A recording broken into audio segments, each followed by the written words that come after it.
he wants. Another is Maya Shakti, the material energy, which produces the material creation. There's the Jiva Shakti, which produces unlimited, eternal individual souls. There's the Lila Shakti, by which he uses to engage in his pastimes, his activities. There's the Bhu Shakti and the Nilas. Who can count his potencies? But three are main. The material energy, that is called Maya. The spiritual energy, where Krishna lives, he has his own spiritual creation, what we call the kingdom of God. That is not material, obviously, because it's eternal and has no creation. But that is all manifest by the internal the spiritual potency called the Chit Shakti. So we have the material energy, which produces the material creation. The Chit Shakti, the spiritual potency, which produces the spiritual worlds where Krishna and his different incarnations reside.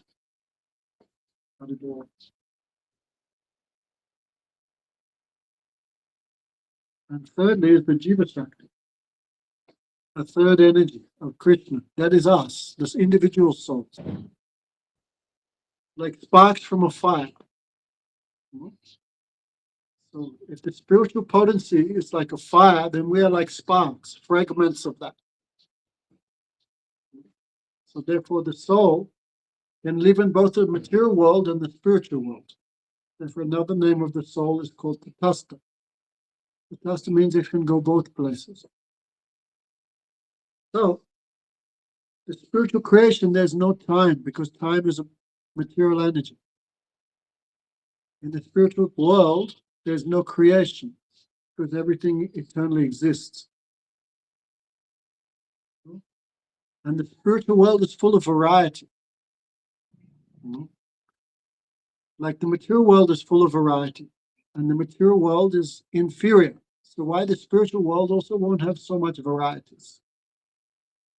There is also form, there is also fragrance, there is also sound, there is also twacha. Twacha means the sense of feeling. Form, taste, fragrance, touch, sound, hearing, all these qualities also exist in the spiritual world. But all of these are eternal and give so much happiness, unlimited happiness. Not like the material things of this world. The forms of this world are temporary. Beautiful women, beautiful man, gold, wealth, nice house, this body, all is temporary.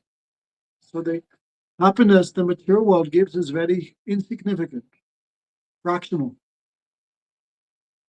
But the happiness of the spiritual world, that is unlimited. And the soul can go to either place according to desire.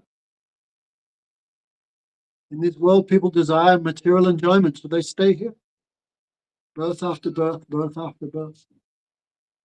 But some fortunate souls develop a greed, they develop desire to serve Krishna. So where they will go, those souls can enter the spiritual world. The material world is also eternal, in the sense that manifest or unmanifest, it always exists. Like a bad example is like when we die, still the atoms in this body will also go somewhere and continue to exist. In the same way, the material creation always exists, but it's manifest or unmanifest. In the beginning of every manifest creation, then Krishna comes into the creation and he speaks this Bhagavad Gita, another Vedic message. So the souls of this world, by listening, by following those Vedic instructions, they can achieve purification, they can achieve love of Krishna, they can achieve all perfection. So this sound vibration of the Vedic teachings, this is like a rope.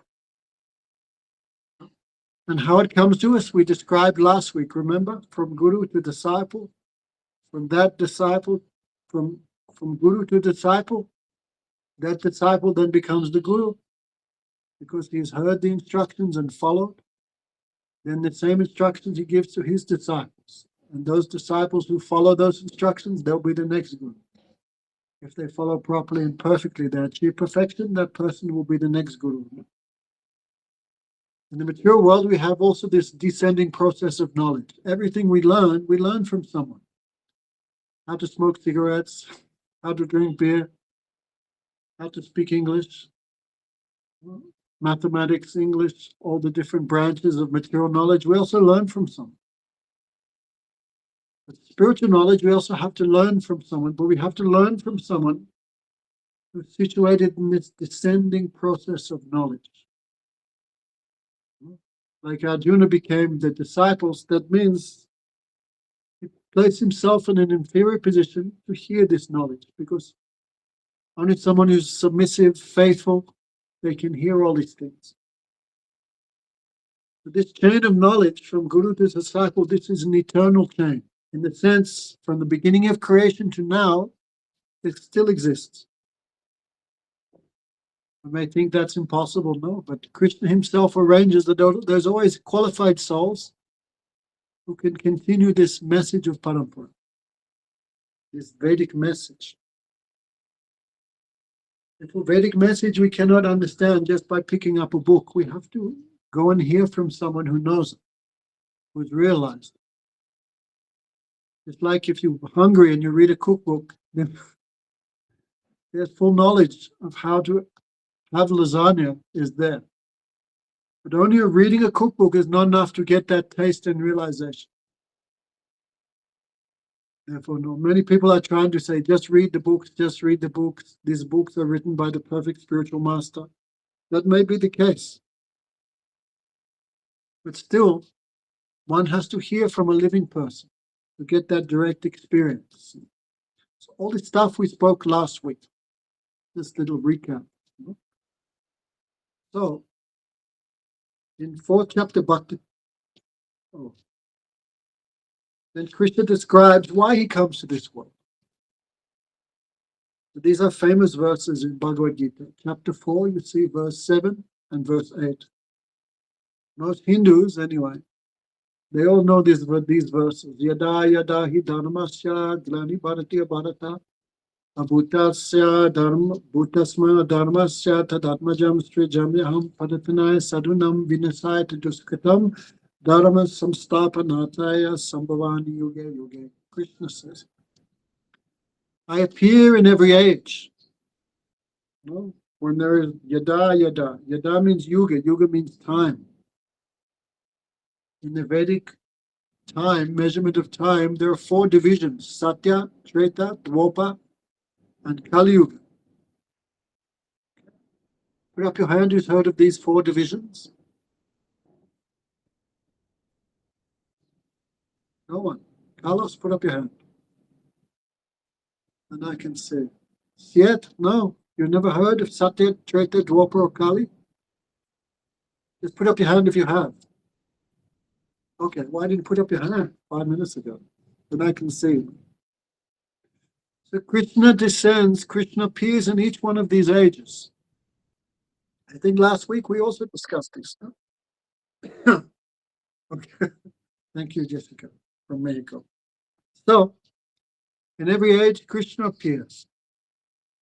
So in Satyuga, he appears in a white form, and he taught meditation. In the next age, Treta Yuga, he taught fire sacrifice. He had a reddish form. In the previous Yuga, Kali Yuga, he appeared in his original blackish complexion. That's Krishna himself.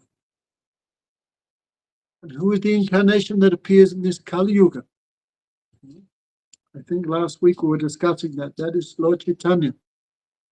Vadana Vadana Hemangas, Vadanas Changanadi, Sanyasa Krita Chamena Nishta Shanti Parayana. Krishna Vananam. Vanana means to chant. So he always chants his own name, Krishna, Krishna. Vanana means syllables or to speak. No? So Krishna Vanam, the incarnation of this age, he always speaks the name of Krishna. But Atwisa Krishna. Another meaning, Varana also means complexion. He's Krishna, but he's not black. Atwisa Krishna.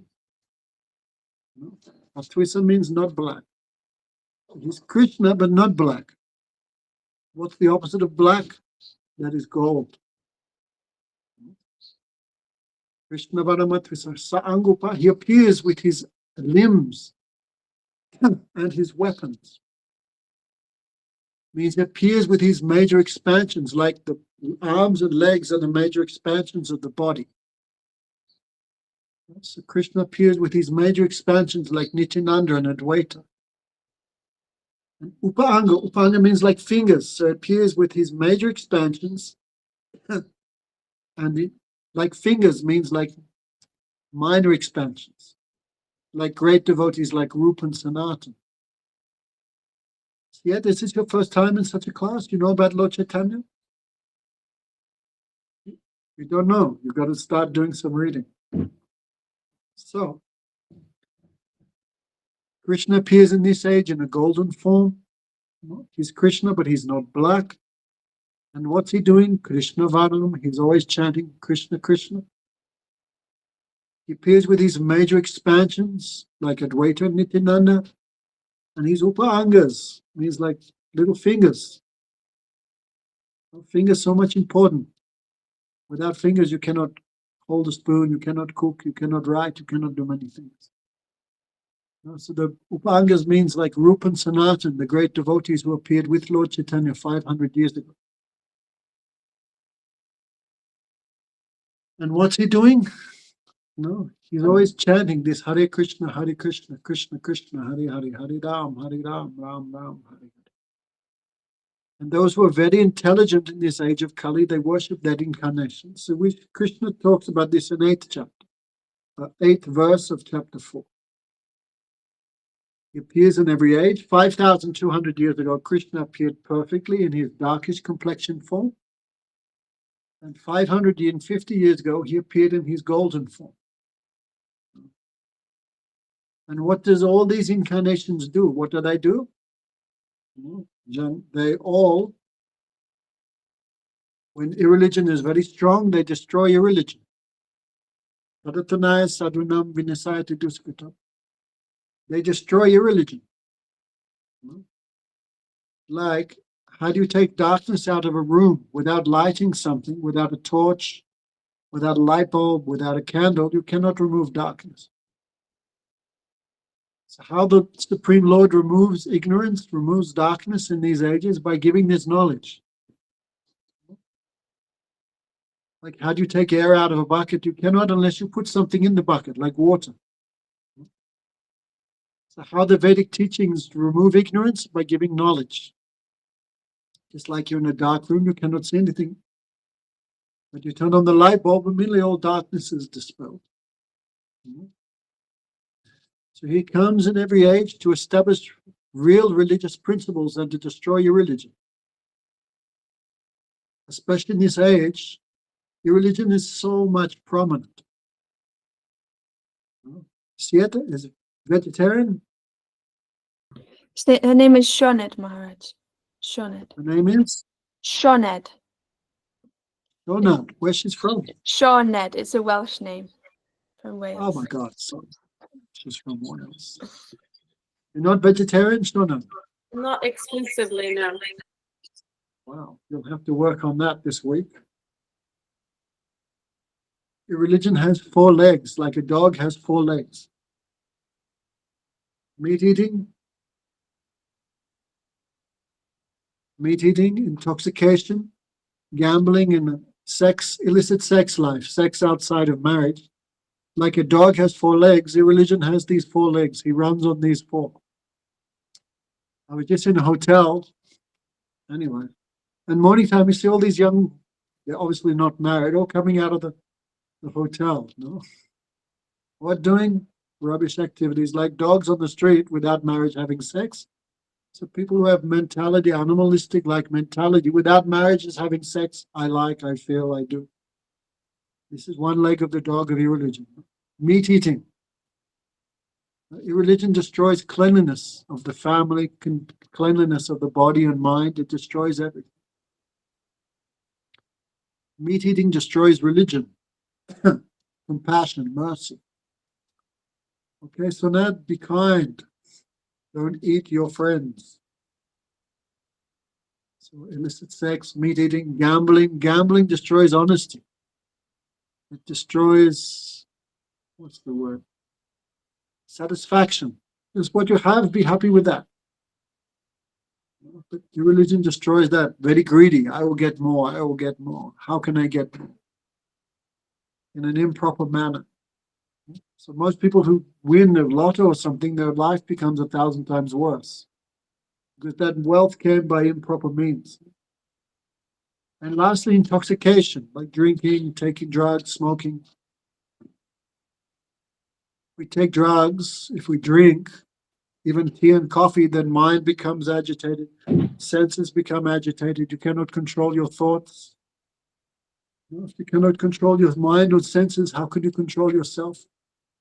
So Krishna, he comes to destroy irreligion and to promote religion. Religion means knowledge.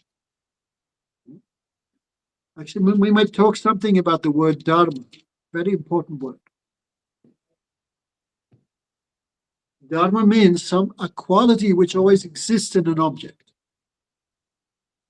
No, like ice. There's no such thing as warm ice. There's no such thing as soft ice. Right? Ice is always hard. Ice is always cold. So the qualities of hardness and the qualities of coldness, these qualities define ice. So we say, what is the dharma of ice? To be cold and to be hard is the dharma of ice.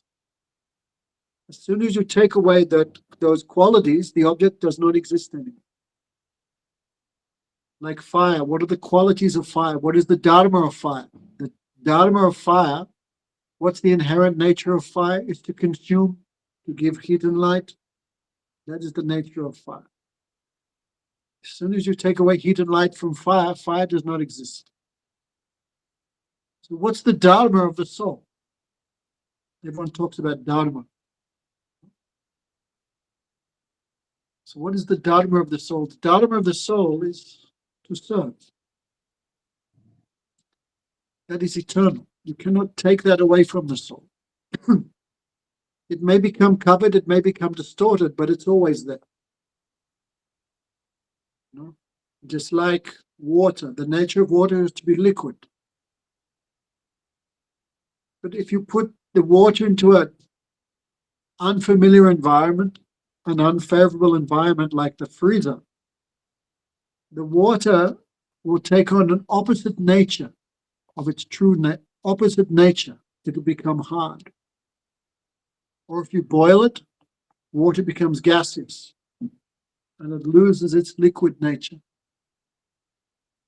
But that apparent loss of its inherent qualities is not eternal. It's temporary. As soon as you take the ice out of the fridge, the ice reverts back into water, which is its real nature. As soon as the steam condenses, then it comes back into its real state. So the soul's eternal nature is to serve Krishna. Why has Krishna made the souls? The Krishna has made the souls for his own service.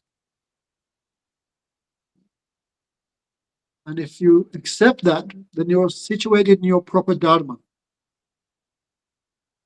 your true eternal nature. But the soul is not just like water or fire. The soul has consciousness. So water and fire have no free choice, but soul is conscious. Conscious means free will, free desire. So if the soul chooses not to accept servitude to Krishna, then that soul can take on a temporary, perverted nature like water can become ice. So when the soul comes to this material world, for whatever reason, because the soul chooses not to serve Krishna. We talked all about this last week, I remember. This material world is called Durga, the prison house. And so not, right? Why the soul comes to the material world? Why you are not now in the kingdom of God? Why you're in Wales? Karma. No, karma has a beginning. What's the beginning of karma? Karma means the effect of your actions, but what's the first activity, which is the cause of all the rest, the result? So what did you do wrong for the soul to come to the material world and take birth here? I didn't You learn chose my not to- lesson the last time. You chose not to serve Krishna. You thought, why should I serve him? Why should I be a servant? I should be an enjoyer, a master. And the soul has free will. Krishna not disturb that free will. So you don't want to serve, you want to enjoy, then you have to go somewhere. You cannot go to the kingdom of God, because in the kingdom of God, everyone is loving servant of Krishna.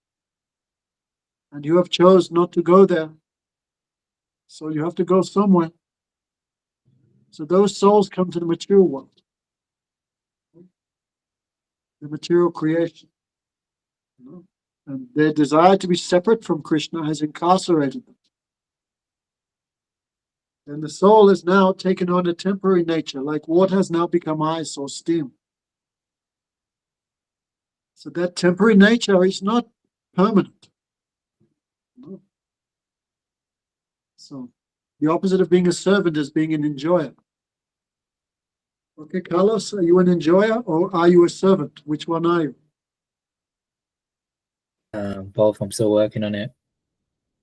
Can't be both. Sometimes I serve, sometimes I enjoy. That's why we're still here. So our desire has to become pure. Pure. When there's no other desire, then you're 100% servant. And still some other desire, then we'll have to stay here because we want to stay here. Anyway, so the soul has come to this world. The soul's eternal nature has become transformed. Not really. It's always there, but the environment has caused a transformation. So all the souls in this world are trying to enjoy this body, trying to enjoy what's related to the body, house, husband and wife, children, food, all the things, all the goodies of this world. Instead of using that as for Krishna's service, we're using that for our own pleasure. And that desire is the cause of our bondage.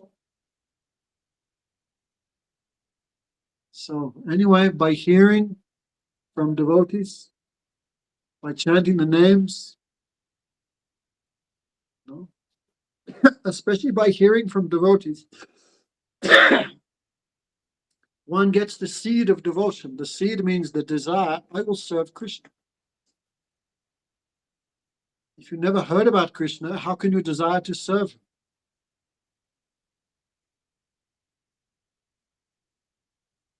And by continuously hearing from devotees, that desire to serve Krishna will become more and strong, more strong.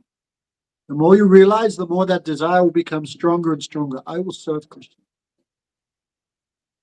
Then gradually the soul gives up its temporary nature, its perverted nature, its opposite nature, and again reverts to what she always was. So we are not trying to become anything. We are just trying to realize who we already are. So that is called Sanatan Dharma. What we are practicing now, what we call Hare Krishna, the real name is Sanatan Dharma. Sanatan Dharma means that Dharma which always exists. It has no beginning, it has no end, because the soul has no beginning, the soul has no end. Like God, like Krishna. Krishna has no beginning, no end. The soul has no beginning, no end. And the nature of the soul and Krishna is always eternal. The nature of Krishna is he's the eternal enjoyer. And the nature of the individual souls is we are eternally servants. But that is loving service. If you love someone, you serve them.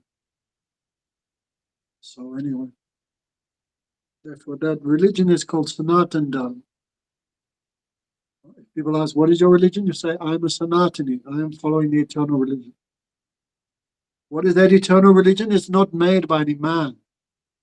It's the eternal nature of the soul. Therefore, all other religions that we look at in a kind way, in a neutral way, if we look at them, they all have a beginning. Islam, Christianity, Buddhism, Zoroastrian, so many religions before us. Thousands have come and go. Osho, who ever heard of him before 50 years? No one. He made a religion. It came from nowhere, it will disappear into nowhere. The religions of the Greeks, the religions of the Romans, the religions of the Celts, the Druids, come and go. So, because they have a material origin, they have a beginning, therefore they will have an end. But what we are practicing has no beginning and no end. Because the soul has no beginning and no end. So Krishna comes to revive that religion, that dharma. Therefore, Krishna's activities may seem strange. Krishna steals, Krishna lies, Krishna cheats. Then many people look at Krishna's activities. Oh, what is this? This is irreligion, they think. And out of lack of knowledge, they give up. But religion is not for God. He is beyond religion and irreligion. So-called good and bad, he is way beyond that. Good and bad is only relative in this world. But what we are talking is beyond good and bad. When the soul achieves perfect desire, where the soul goes to the spiritual world. In the spiritual world, because there's no bad, there's nothing to relate to. There's no good also. If you can understand what I'm saying. So, Krishna comes to teach this religion, this dharma. And how it comes to us, these teachings come to us through the chain of gurus. So here, chapter 10, we'll get to the main subject. Vitaraga Bhayakroda Mamaya Mamupasrita Bhava Jnana Tapasya Prita Madbhavamajataha. Chapter 4, verse 10. Being devoid of attachment, fear, and anger, their concentration fixed on me, being completely surrendered to me, and purified by austerity in the form of knowledge, many devotees have attained Prema Bhakti. Prema Bhakti means pure devotion for me. So 3 obstacles. Becoming free from attachment, fear, and anger. These are our 3 obstacles in this world. Attachment we can understand very well. That much we're attached to this body, that much you forget the soul. That much you're absorbed in this world and this body, you forget the soul. Right? Like watching television, you become absorbed in that. Who am I? Where am I? What am I? You forget everything. Hearing music or something, you're fully absorbed, you also forget everything about yourself. So, attachment we can understand very easily. Material attachment causes forgetfulness of Krishna. Oh, Madhurika, very expert. How come it disappeared? Put it up again, everyone can have a read. Come on, Madhurika, press the button. I pressed it, I pinned it, but I think it only comes everyone, up. okay. Everyone can see it, right? Chapter 4, verse 10. So, attachment is a big obstacle. Material attachment is big obstacle to Krishna. But we can understand that very easily. So only if we're attached to Krishna can we become attached to freedom, something. Only if you're attached to Krishna can you become detached from everything else. The soul cannot live without attachment because the soul is made of attachment. When the soul comes to this world, that original attachment which was for Krishna becomes transformed to material attachment. So we have to become free from that. Fear. This is also a very subtle point. Many people, what is fear? Fear here means not just fear of death or fear of losing material things. Because that much you're attached to something, that much you fear losing it. So material fear is just another form of attachment. But here in the commentary, Bhaktivinoda Thakur gives a very fine understanding of fear. Many people fear to accept that God has a form, that God is a person. So now, what do you think God is? What does God look like? Does God have a form, or is he formless?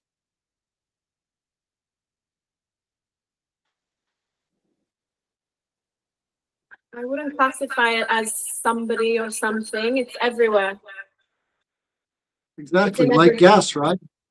Like oxygen. Like gas, like oxygen. It's everywhere. You can't see it, but exists. Okay, so now this is called impersonalism. Why God can't exist? Why he can't have a form? Why he can't be a person? You're a person, you have a form, you have existence. Why can't God be a person? Why can't God have a form? Why can't God have existence? Okay, I'll just think about it. So this idea that God has no form, he has no personal existence, this is a big obstacle to devotion. So now, show me something in this world which exists without form.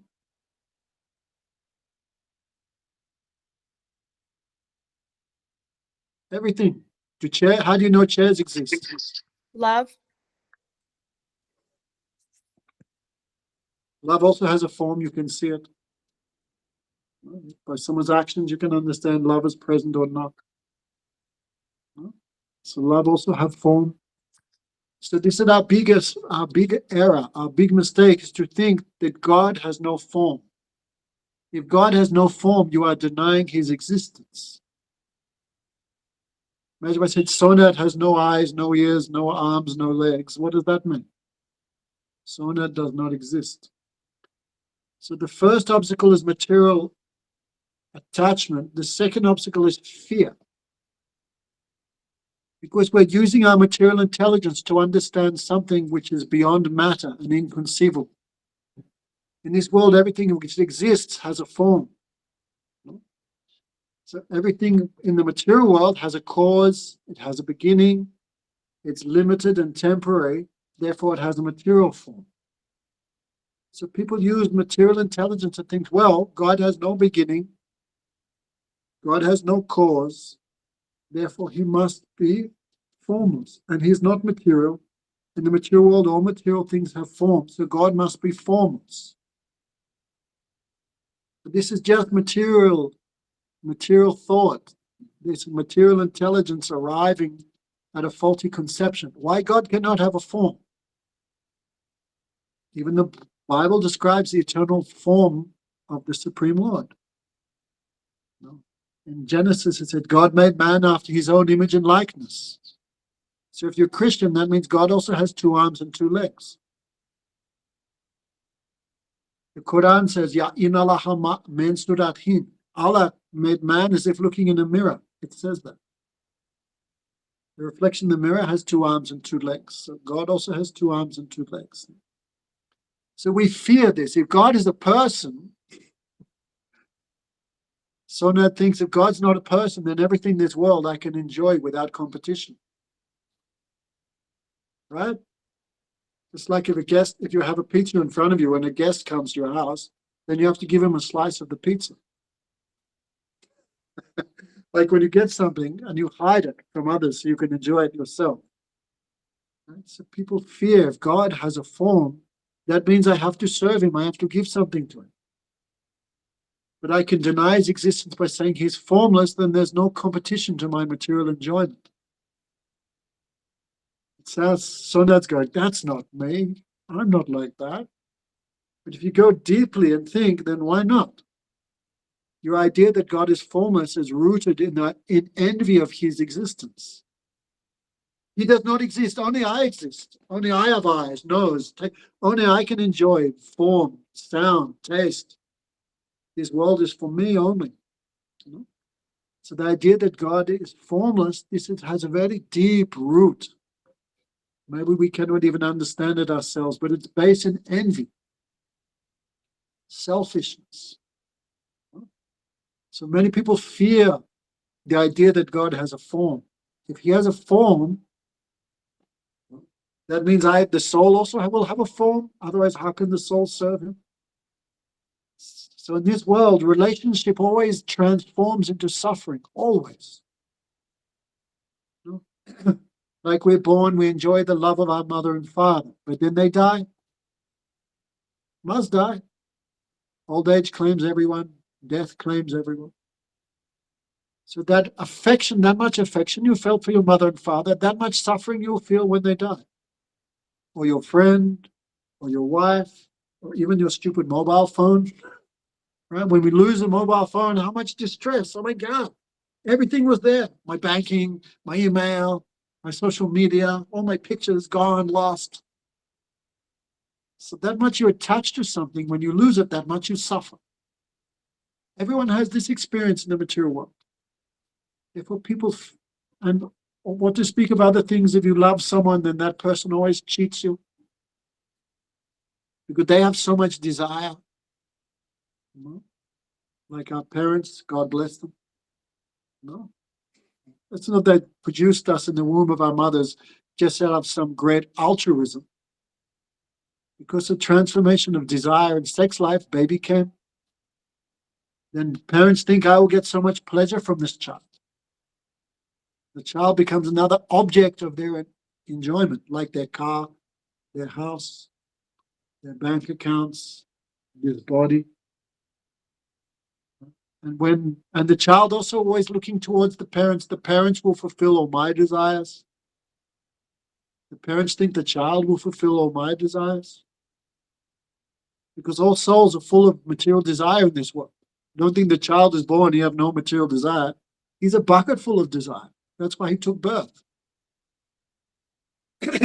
So if two people are trying to enjoy the same pizza, then comes competition, friction, envy, greed, anger, attachment, lust, greed, and when your desires are not fulfilled, then anger, illusion, madness, all these things come from desire, material desire. So material relationships always have a transformation. No, when parents start giving money to the child becomes angry. When parents don't agree to all the child's desires, then comes a break in relationship. When child give money to parents very happy. As soon as the child stops giving money to the parents in old age, comes break in relationship. So people fear God as a person because they have so much suffering from relationships in this world. They fear eternal relation with Krishna. So if God does not exist, he has no body, he is not a person, there's no question of fear of relationship. So this second point, attachment and fear is very deep. Very deep. So now, God is unlimited. Why you limit him by saying he is formless? Think about it carefully. This idea he is formless, this has a root in fear. Anyway, so try to come out of that. Why be afraid? If God has a form, there's no loss for you, right? Then you can see him. Then you can speak with him and he can speak back to you because he has a mouth, he has ears. Okay. So I don't want to make Sona too much fearful. She never comes back. But still. If God Huh? if God is in everything, though, surely, just reflecting upon what you've been saying, if God is in everything, he could both take form in those droplets within everything, but also be formless. Why can't he be both? He, she, No. whatever. It. Come on. Don't make him sexless already. God, it's only been 5 minutes. What? So his form is spiritual, therefore you cannot see it with material eyes. His form is everywhere, inside everything, but you cannot see it because we are not qualified. So the entire creation rests in his form. Not that he's in everything, which is true, but everything is also in him. Right? When Krishna was a baby, then babies eat dirt. Baby Krishna was eating some dirt, and his friends told his mother. So Krishna's mother ran it. When she heard Krishna is eating dirt, she ran them. And all the friends said, Krishna is eating dirt. How much dirt is baby Krishna eating? Like this much? Like a little bit. But the friends are telling mother, he's eating like this much dirt. So mother became fearful and ran.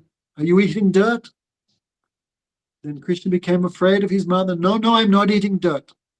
But she not believed him. Open your mouth. Then Krishna did not want his mother to see dirt in his mouth. Therefore, when he opened his mouth, what she saw inside his mouth, the entire creation. Not just one universe, millions and billions of universes, all inside him. So don't limit God just to think he is inside everything. No. Everything is also in him. Sonat, where are you now? You're in the stomach of Krishna. It's very nice. So his form is not limited, but we have no experience we have only experience of material form. We have no experience of spiritual form. So formless, or he is without form, and with form, that is both true, but form is prominent. You cannot have formlessness without a conception of form. Therefore, when scripture says God is formless, it means he has no material form. That's all it means. He is formless, he has no material form, not like this world. Like there's one nice verse in Upanishads. He has no eyes, but he sees everything. He has no hands, but he accepts the offering. He has no legs, but he moves here and there. I give pranam to the Supreme Person. How can someone have no eyes, but see everything? Sonat, what does that mean? He has no material eyes like this world. He has spiritual eyes. With spiritual eyes, he sees it. He has no material hands, but with spiritual hands, when you offer him butter, he accepts it. He has no material legs, but with spiritual legs, he moves behind the cows of Vrindavan. So when people hear formlessness, they use material knowledge to think another thing. But the entire creation is full of form. Why would the creator be formless? Because what's in the effect must be in the cause always. If there's a mango and you make a lassi with mango, the cause, which is the mango, is always in the effect, which is in the lassi. Material example, but still it's there. If both parents are black, the child will be black. If one parent's white and the other one's Chinese, the child will be half white, half Chinese. So the cause is always in the effect. This world is full of form, therefore form must be in the cause, but that form is eternal. Okay, so now do you understand the idea of Krishna? So Krishna is the supreme eternal person. He has no material body. He has no material form. He has eternal, all attractive, spiritual form. How can you meditate on God if you can never see him? So he has form, but that form is only qualified persons can see. So anyway, this idea of form, this idea of fear, we have to give up fear. Many people fear Krishna. Oh, if I serve him, I lose all my enjoyment. That is the foolishness. That is our foolishness. We think if I serve, I cannot be a master. Like Carlos said, right? We're like 50-50 at the moment. Anyway, at least we're moving in the general good direction, so don't fear. So in this world, if we serve someone, they exploit us. But Krishna is not like that. Krishna is full of nectar. Ananda means bliss. If you serve him, you become blissful, you become happy. So anyway, this topic of fear is very deep. So don't fear Krishna.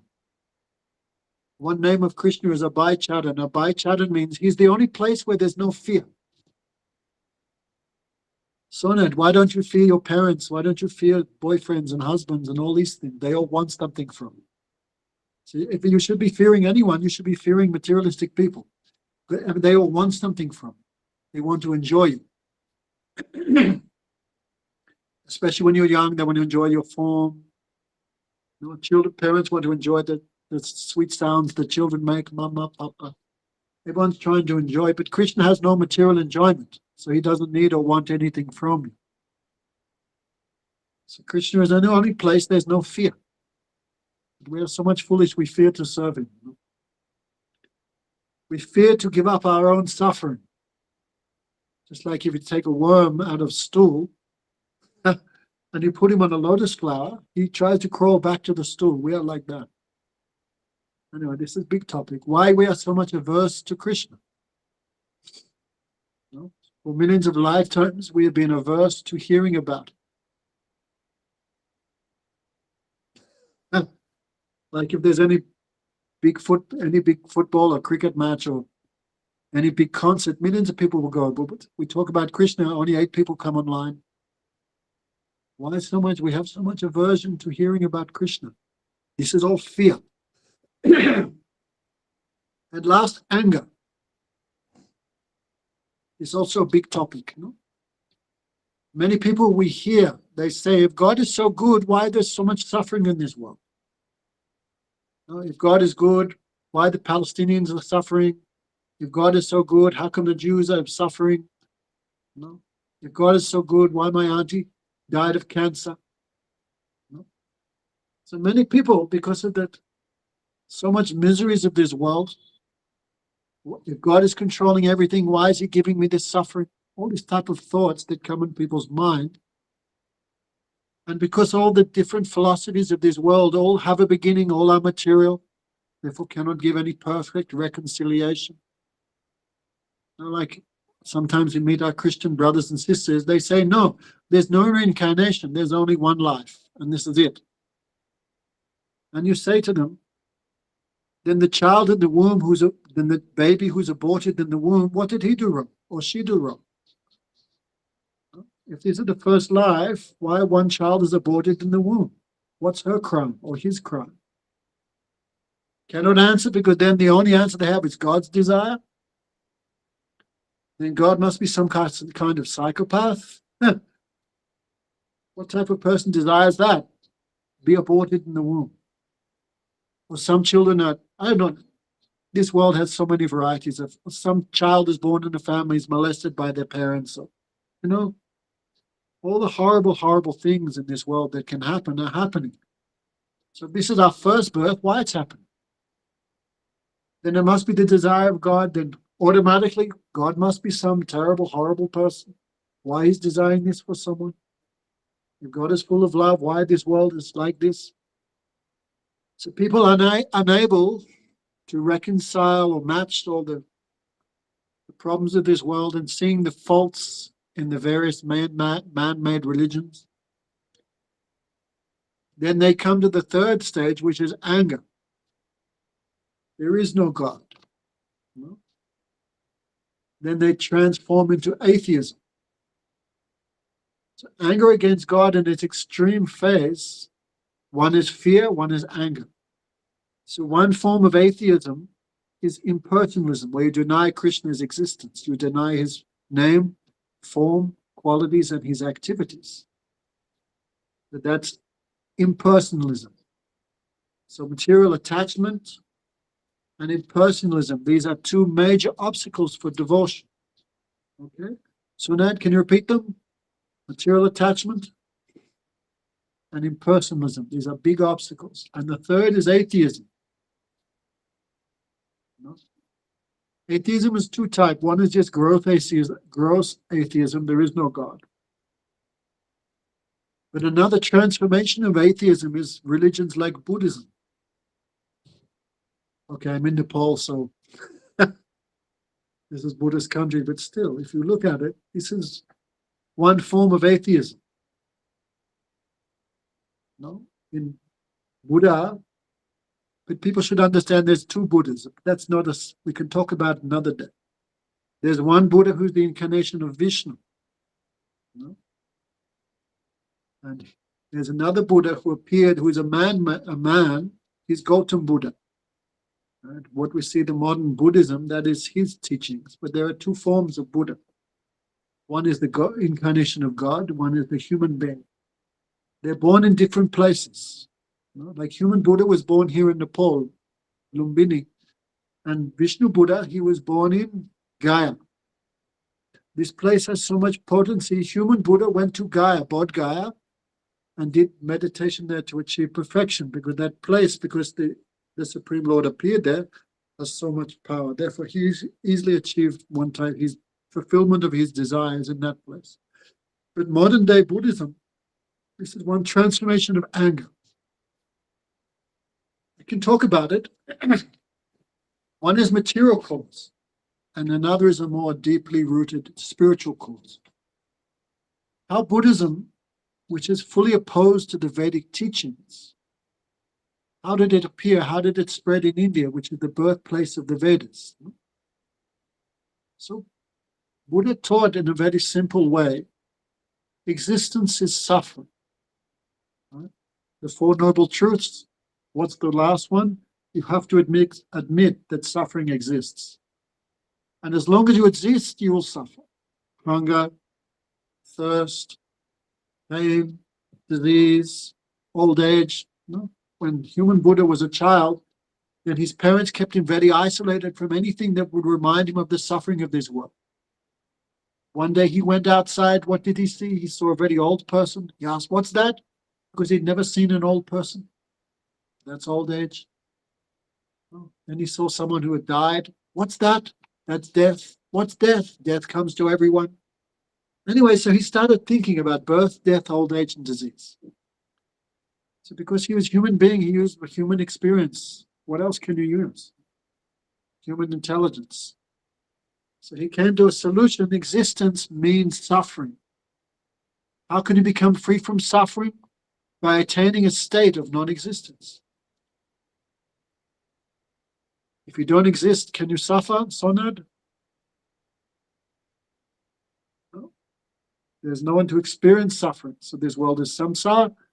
As long as you exist, then you suffer. So Buddha gave the solution of nirvana. Nirvana means literally out of the forest. Nirvana means forest. You're out of the forest of you're out of the forest because you cease your existence. But an intelligent person will go deeper. Well, okay, existence, suffering. If I don't exist, I don't suffer. But if I don't exist, I cannot feel happiness either. Right? So the conception of Buddhism, nirvana, is like a deep sleep, unconsciousness, non-existence. Therefore, Buddha, to promote this theory, there are 14 unanswered questions in Buddhism. When they asked him, is there a soul? Is there an eternal soul? Is there an eternal self? He remained silent. Is there a God? He remained silent. He not denied, but he remained quiet. Is there a soul? Is there a God? Does the soul exist after liberation? All these various questions, he remained silent. So Buddhism is a transformation of anger, because it's denying God, it's denying the soul. Of course, these days that it's transformed, they've made Buddha into God. Anyway, that's a whole nother thing. But Buddha himself, he never taught any of these things. No. Anyway, so Buddhism is scientific atheism. The scientists are promoting one type of atheism. This consciousness comes by a combination of matter. When matter dissolves, consciousness is finished. Therefore, the modern scientists very foolishly do not believe in the soul. But if you ask the modern theist, that's actually, I must admit personally, that's why I became so much attracted to these teachings in the beginning. Like I went to a Catholic school, God created everything in 7 days, okay. But when we came, with it still in a Christian school, they were teaching Darwin theory. somehow the elements formed into a primeval soup, and from that somehow some consciousness emerged into the first microbes. But question comes, the elements of matter, where did they come from? Stuart just left. No need to fear atheism. Matter, where did matter come from in the first place? No answer. Darwin remains silent. And how can a material soup produce consciousness? Because matter has no consciousness. Silence. When I first came in contact with these teachings, then especially Prabhupada, so much he would preach against the foolishness of Darwin's theory. So now, where do you reckon you came from, a primeval soup? That's what Darwin's teaching. But it's not very likely a combination, a soup, from that came a person. From that came all the variety, the very structured variety we see in this world. That's called madness. Anyway, so one is just blatant materialism, material atheists, but that spiritual atheists are the impersonalists and the people who go one step further, like the Buddhists. There is no God, there is no soul. This world does not exist, it's like a dream. If the dreamer doesn't exist, the creation also doesn't exist. Anyway, so these are very big topics, but attachment, Stuart's back. Attachment, fear, and what's the last one? Attachment, fear, and anger. One has to become free from all these blockages, these obstacles. Does anyone have any question for today? Anyone? I can't see everyone online. Maharaj, if you click, there's 3 buttons at the bottom. If you click I see it. there and press adjust, Three dots. yeah, and then if you press Is it 3 adjust dots? view, and then you can press tiled legacy, then you can see absolutely everyone who's got their camera. Forget it. I have an Android. Oh, okay, I don't know. If it works. So there's a few people I can't see online, so please forgive me for that. Did anyone have any questions?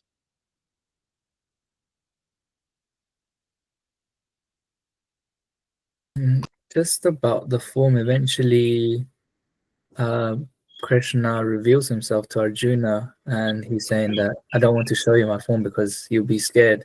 But then he does insist, and he shows him, and yeah, he's just very petrified. But coming back to the formless, the manifest and the unmanifest, is it kind of paradoxical that we kind of hold? I'm still trying to understand the impersonalist and the personalist. It makes sense that we have a person to devote ourselves to, and we can form a relationship. But at the same time, is it paradoxical? Well, yeah, it's unmanifest, it's eternal, it's unborn, unextinguishable. Krishna. Yes, it's beyond thought. No? So that form that Krishna showed Arjuna, this is what Sonad was talking about. God is in everything, and therefore we can't see him. Everything rests in God. So Arjuna asked, I want to see that form. How do you exist inside the entire creation? I want to see it. So Krishna explains, Arjuna, I'll give you eyes, by which you can see the special form of mine. And from that, Krishna manifested, it's called the Virat Rupa, the universal form. So by this, many people become confused. They think this form that Krishna showed Arjuna, this is his real form. No? But this form is actually the form of Vishnu. Right? Krishna there's 3 Vishnus, this form as the super soul, who rests in the atom, the core of the heart of every living entity, who rests in that form which rests in every atom. This form is called Hirdaksai Vishnu. Right? So I don't want to get too complicated, but Krishna has he has no attachment, no interest in the creation. He has better things to do. Like Bill Gates is not cleaning toilets in Microsoft, right? He's doing other stuff. So Krishna is in the spiritual world, enjoying with the gopis, the gops. He's enjoying his pastimes there. Then Krishna, from his first expansion comes Balaram. Balaram expands again into the chapter, first and second chapter Vyuha in the spiritual world. Then he expands again into the one form of Vishnu is called Mahavishnu. From him come the unlimited universes. Then Krishna enters again into every universe. And from every universe, he performs the creation inside each universe. And a third form of Vishnu enters into every atom and maintains every atom. So the form that Krishna showed Arjuna, this is an expansion of his expansion of an expansion of himself. Imagine that. Therefore, Krishna said to Arjuna, no need so much knowledge, just see, I pervade and maintain this whole in creation by a tiny manifestation of myself. It means Krishna's eight expansions. He's performing the function of maintaining the entire creation. So Krishna showed that form to Arjuna. And when Arjuna saw that form, he became astonished. Millions of hands, because Krishna has arms and legs. So Krishna's expansion in every atom also has arms and legs. So Arjuna, we cannot imagine what Arjuna saw, but they said Arjuna saw millions of hands, millions of legs. We cannot imagine. We're now using our minds. Imagine someone with millions of arms, and how does he look? In all 10 directions Arjuna looked, he saw Krishna there. Up, down, inside, outside. In all 10 directions, inside and outside everything, he saw Krishna everywhere. So this Virat Roop that Krishna showed, Arjuna became full of fear when he saw how powerful is Krishna.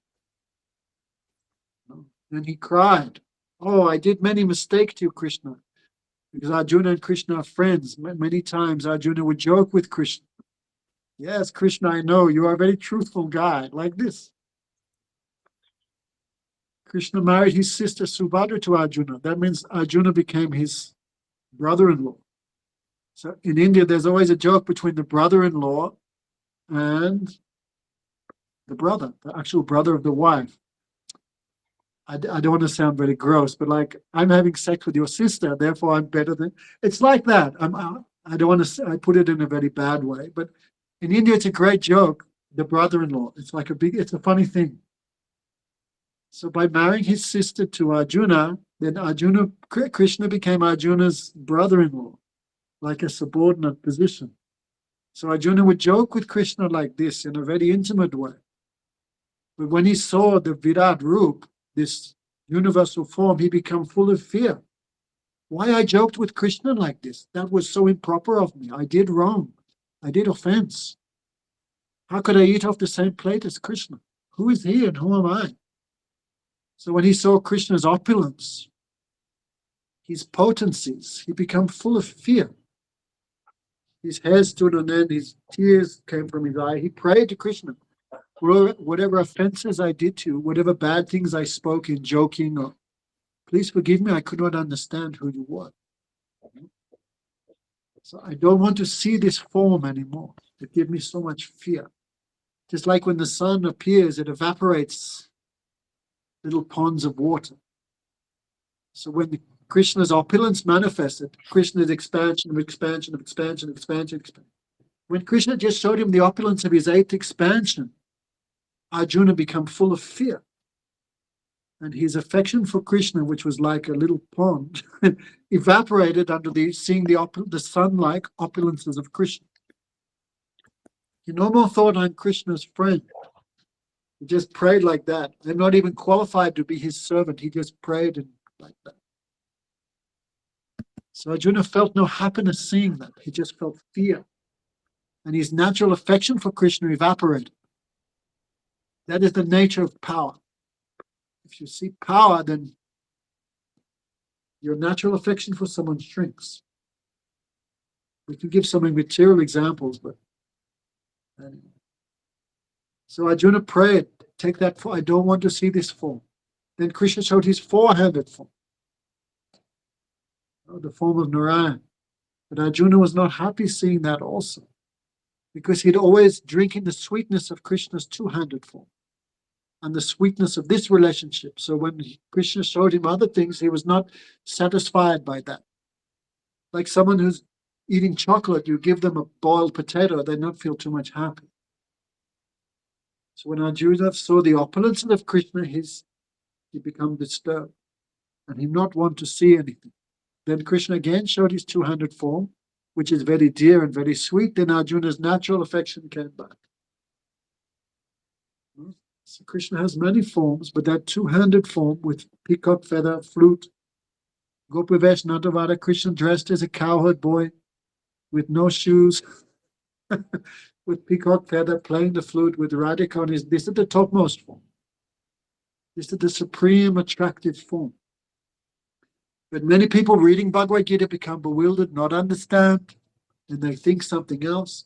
Oh, this is not the two-handed form of Krishna, is not the real form. This Virat Rup, this is the real form of God. They think like that because of misunderstanding. When Krishna said to Arjuna, I'll give you special eyes. No, it's like Arjuna's eyes always used to seeing the sweet two-handed form of Krishna. So Krishna gave him another vision that he could see this four-handed form. But don't think Arjuna was very pleased by seeing that form. This is for, actually, Krishna showed that for foolish persons like us. Don't think I'm two-handed form, therefore limited. Just see the expansion of my expansion of my expansion of my expansion. Look, he does the whole creation. So Krishna's expansion, he's doing everything. Imagine what Krishna's doing. He's laughing, joking, playing with the gopis, doing Ras Leela. He's just enjoying that. Very hard for ordinary persons to understand. Okay, Sonad? So how God is in everything, that is also there. Everything in him, he is in everything. But Krishna also have his own independent, separate life in the spiritual world. And if you want to go there, then try to develop a little desire to serve him. Did that answer your question, Carlos? Yes, greatly. Thank you so much. Probably I didn't answer it, but anyway. Anything else? Okay, Sonat, no more chicken for you. If you eat meat, Sonat, what's going to happen to your next life? I don't like chicken much anyway. Okay, fish. You keep eating fish, what's going to happen to you?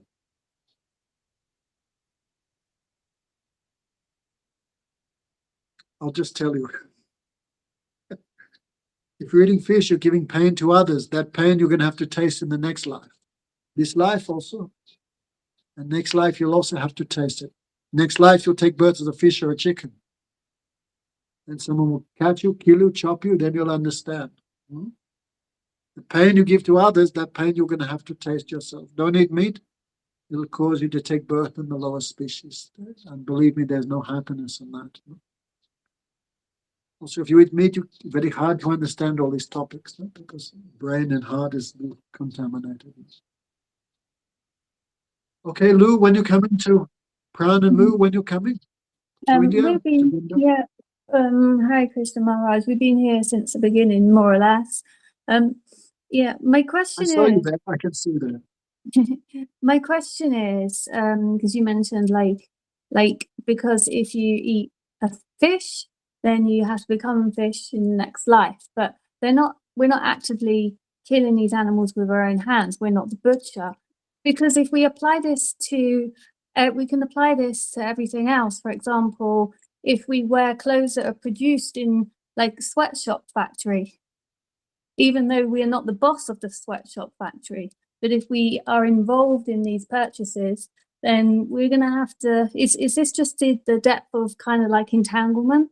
It's not just about eating meat. It's about just being involved in all exploitation. What about drinking water? There's so many microbes in the water you're killing. Yeah. When you're cooking food, you're also causing so much death and destruction.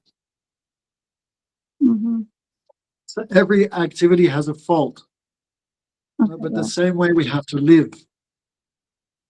So how can I perform all my activities yet at the same time remain free from karma? That is only by remembering Krishna. And meat eating specifically, Sona, destroys remembrance of Krishna. Just like you put water in a car, destroys everything. you put improper foodstuffs into the body, like even tea, coffee, drugs, ganja, all this stuff, meat, then your intelligence cannot work properly, cannot understand these topics. So we're not here to promote vegetarianism, don't get me wrong. So we're here to promote remembering Krishna. So, yes. So don't worry. What are you going to do, Lou? Walk around naked? That will also be a fault. We're in this world, so we should try to live in this world in a proper way, which will not destroy our remembrance of Krishna. Someone put up their hand. I saw that little message, but I can't see that picture. Who was it? Mr. Lou? Where is he? I think that this is Lavanya Mai. This is Lou already. Oh, okay. So, okay, guys, thank you. Hopefully in a few days I'll go back to Brindavan. So, Kartik, Carlos, did you buy your ticket yet? Not yet. But Come we're gonna on. with Rico, gonna wake up at 7 and do some japa, some chanting, at the very least. Come on, you've got money, you've got everything. Just come for 2 weeks. I feel into it. Thank you. At least one person should come. Okay, thank you, everyone. Sorry for being late. So we can do again next week. Thank you so much, Maharaj. Very well. Thank you. Thank you.